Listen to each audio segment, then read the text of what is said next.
उत्तर प्रदेश की राजनीति में सियासी भूचाल आया हुआ है। राज्य सरकार में कैबिनेट मंत्री और सुहेलदेव भारतीय समाज पार्टी के प्रमुख ओम प्रकाश राजभर के एक बयान ने बड़ा विवाद खड़ा कर दिया है। नतीजा ये हुआ कि उनके घर के बाहर जमकर हंगामा काटा गया।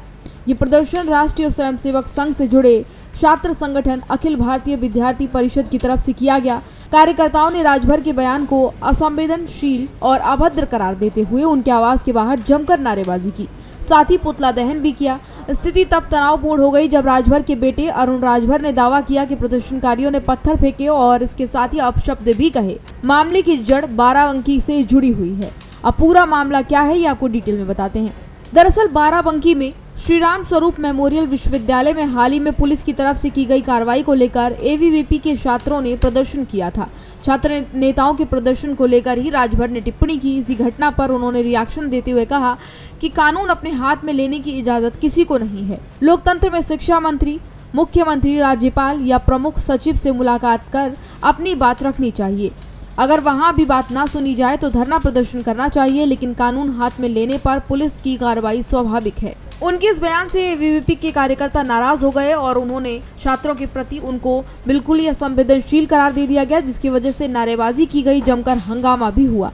ओम प्रकाश राजभर के बेटे और सुबसपा के राष्ट्रीय महासचिव अरुण राजभर ने मीडिया से बातचीत में आरोप लगाया कि प्रदर्शनकारियों ने न सिर्फ उनके पिता के खिलाफ नारे लगाए बल्कि आवास पर पत्थर भी फेंके। उन्होंने ये भी कहा कि अति पिछड़े वर्ग के नेता और मंत्री के घर पर इस तरह का व्यवहार स्वीकार्य नहीं है। इसके साथ ही ये गुंडागर्दी है और न कि छात्र राजनीति। इसके साथ ही अरुण राजभर ने यह भी कहा कि ये सब साजिश के तहत हो रहा है।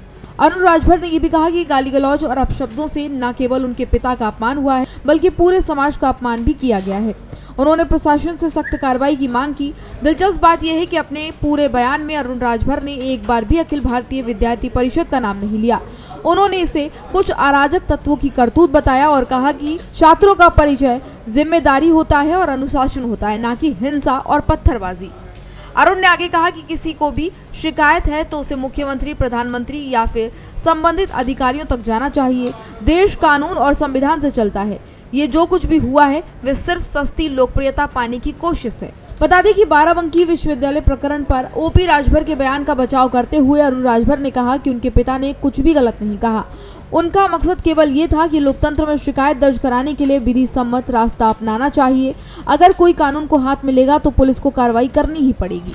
इसके साथ ही उन्होंने ये भी कहा कि इसे छात्रों के खिलाफ बयान मानना गलत है, बल्कि एक सामान्य बात थी जो कि हर किसी पर लागू होती है।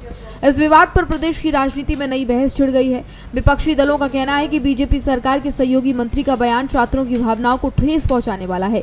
वहीं राजभर के समर्थकों का कहना है कि मंत्री ने केवल कानून व्यवस्था की बात की थी, जिसे तोड़ मरोड़ कर पेश किया जा रहा है। लखनऊ में हुआ हंगामा अब राजनीतिक गलियारों में चर्चाओं का विषय बना हुआ है।